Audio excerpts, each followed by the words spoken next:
We can also take the white hominy and ground it all the way down into masa harina. So we have the white flour that's coming together early on from corn.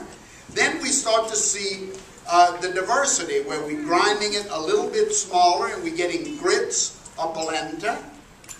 And then we see it as a coating on seafoods as a flour, corn flour, going on to our shrimp and french fried dishes. So on one plate, you see in 4 generations of corn with the origin of it right here, the hominy. So once you dried the hominy, you can do a lot of things with it. So what we're going to do here is begin. We're going to make a hominy stew. So we're going to add a little olive oil that's coming to us from the Italians and the Spanish. Spanish first into New Orleans. And into that olive oil, we're going to put the first of the Spanish meats. Now remember, Spain arrived 1765. Go ahead and throw it in there. Spain arrived 1765. They take New Orleans from their cousins, the French, to keep from losing it to the English. So the Cabildo is built, as you see around Jackson Square, and the seat of government moves in from Seville, and the Spanish arrive here and start to convert the city into Spanish architecture, etc., etc., etc. Spanish food starts to appear, and of course the city is pretty much Spanish with a bunch of French who don't want to pay allegiance to Spain. So, but it's a pretty interesting, interesting group moving in here. The foods that are coming into the city, of course, we're starting to see chocolates, we're starting to see beans, our red beans, our black beans. We're starting to see all the citrus fruit arrive, all of the oranges, all of the citrus, the lemons are coming in from Spain as well. We're seeing coffee arrive at the port of New Orleans. The first coffee is arriving here with the Spanish. Of course, the Moorish spices, as the Moors came into Morocco and then across the Strait of Gibraltar into Puerto New Spain and then into Cadiz, where they took off on the ships to America, we start to see the Moorish spices arrive. All of the flavors are coming in. And Spain is really changing New Orleans immediately. They encourage us to grow olive trees because they think our climate will grow great olive trees. And it'll be a great cash crop. And today I'm happy to say that I have almost 300 olive trees growing in Louisiana that make beautiful olives. So yes, they were right. Nobody trusted. So anyway, so here we are. We have the chorizo going into the pot with olive oil. You can see that beautiful red color from the spice of the chorizo right there, the chorizo. And then of course the Cajuns are doing a pork sausage called chorizo, which is unlike this in any way, but yet confusing, adding some confusion to the dish. So this is chorizo. Now into this we're going to go in with our onions. Also another great gift of Spain, garlic. Now again, I want you to take a look at the garlic, how it's sliced across the grain, exposing the wider side of the pot of garlic, which gives us more surface area, because garlic gets its flavor from the oils, right? The pulp will turn sweet as an apple if you cook it enough, so you want to get those oils out by making sure that starts to smell immediately in the pot. Now you got all that wonderful paprika flavor coming out of that. Now we're going to go in with our herbs. Our little oreganos go into it, so you can see an influence there. Marjorine's going in. Just a little smoked paprika. Smoked paprika's going in at this point. So you can see the influence of Spanish spice now going. And cumin is going into it as well. So now we're going to just kind of stir that around. And you ought to be able to start to smell all of this right now. The spices are roasting, the olive oil is cooking, the chorizo, the onions are coming into the pot. So now you're starting to see a more complex marriage of ingredients called Creole. Creole from that wonderful old word Creola, meaning a mixture of colors or cultures, like Crayola crayons, right? Crayola crayons, a mixture of color. That's where the word comes from. So that's what you have here. You have a mixture going on into the pot. Now we're going to come in with a little bit of our Spanish influence from the south. We make this wonderful cayenne pepper puree with the seeds and everything in it. I just call it the bomb. Oh yeah. Oh yeah. You definitely want to eat this. So the bomb goes into that. Now the Africa comes into the pot. Let's go in with a little bit of our sweet potato. And I say Africa, I mean this is going to be a debate between Africa and South America. But the sweet potato goes in, so now you see, so now the African nations are coming into the pot, and it becomes a starch. The potato becomes a starch, and it has the balance of flavor as well. So that's going to go in. This is that hominy stew. Now we can put in a touch of our stock. And of course now you have French influence going into the pot with the introduction of a nice shellfish stock to bring out the flavor. Why? Because this stew will now be served with seafood. It was a chicken stock would have gone into it, or beef stock if we were serving alongside meat. So there was a lot of variation of this hominy stew. But the hominy stew became a very important thing.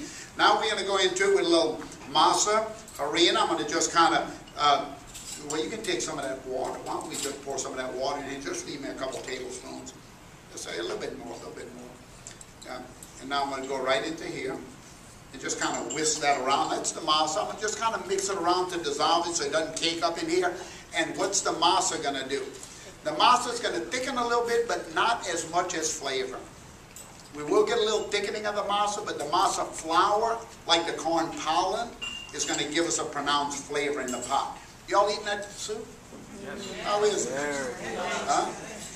Yeah, we're just giving you a little bit, just a little taste. I'm sorry about the popcorn on that one and the truffles. You didn't really get that. No? Okay.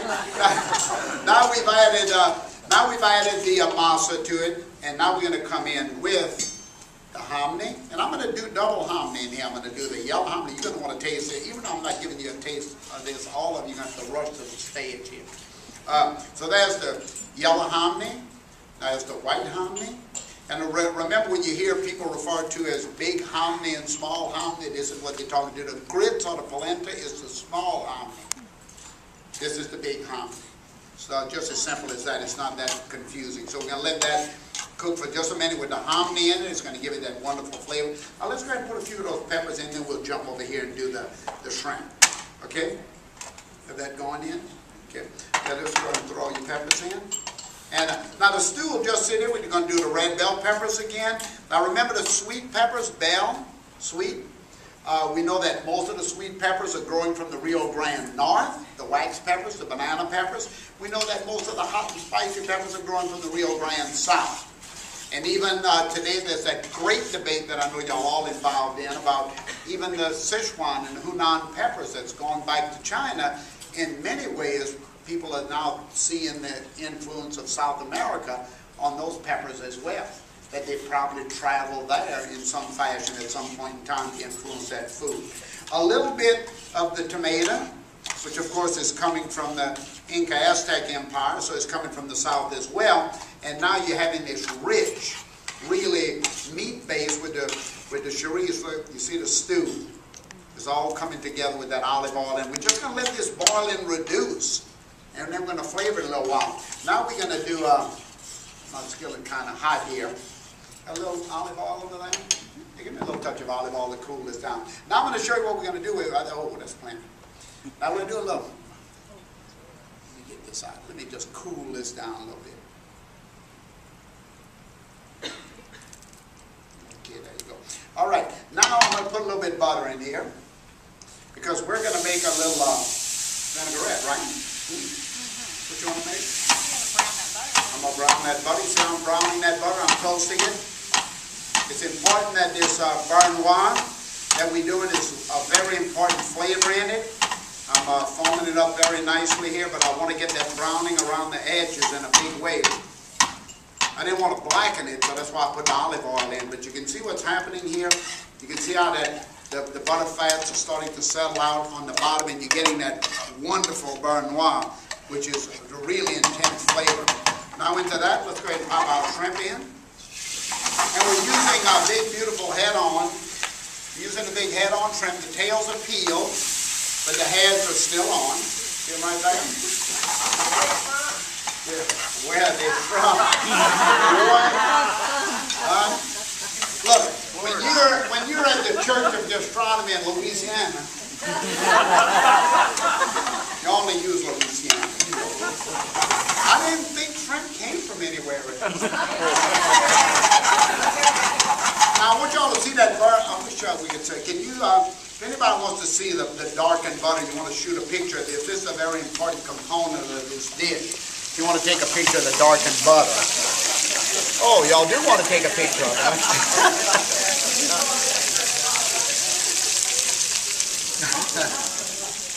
And you can really get the smell of that butter in the room too, because that's and I think what you're seeing now, and what I want you to see, everybody, is not only the confluence of all these different nations on the food, but also the importance of that technique, the Spanish technique of this brown butter, and how it's beginning to influence the foods of Cajun and Creole country. Okay.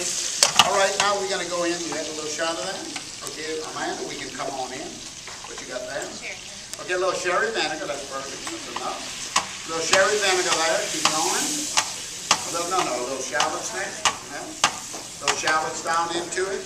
Now I'm putting the shallots. I want to keep the texture of them, so I'm not burning them in that butter. I want to get a little chewy onion flavor.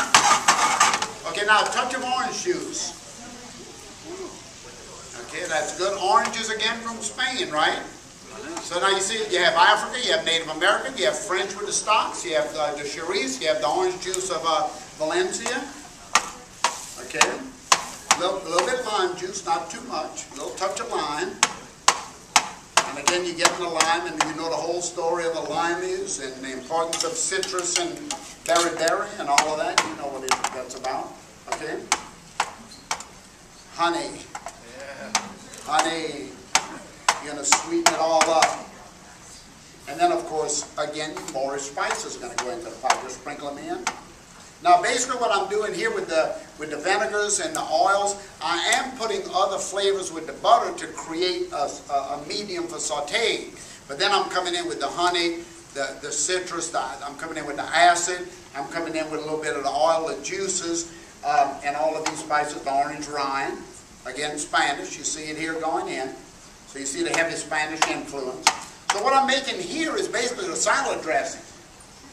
I'm making a dressing to go over this hominy, because if I was going to create a roasted pork, I'd be roasting that pork right now and slicing it, and I would have pork flavor coming into the pot. I may have a little bit of bacon in here rather than chorizo. Are you with me? And that's the way the cuisine is moving. So with that, let's just say that's about done. I'm going to season this. I'm going to put a little bit of pepper in there as well. I knew I put a little bit of the balm in there earlier. Do you smell that hominy? I don't know if you can smell it or not, but it's great.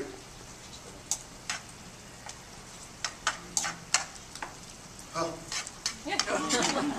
Wow. Who likes spice? Huh? Come on, take a little taste of this. Come on. Come on up. You just saw my tweet that I wanted to be your best friend. Now you go ahead and take a little bite of that. And you're going to taste that.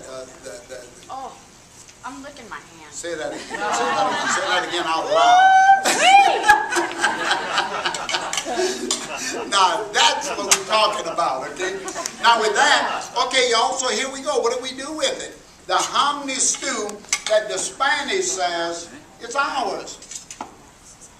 The Native American said, are you kidding me? It's all hominy. It's all mozzarella, the Spanish is saying. All of a sudden, you have all of these great, the Africans are coming in and saying, this whole thing's held together with the yams. What about the hot peppers we brought over, the ghost peppers and all of that? That's in here. On and on. The Cajuns come around at some point and throw the shrimp in. Of course, you see the olive oils coming in from... It just keeps going on and on and on. And look how hearty this is. See how beautiful that is?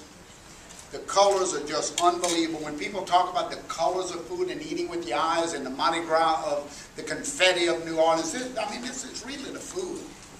It's really the food. Now I'm going to come in here. Is that fire off right there?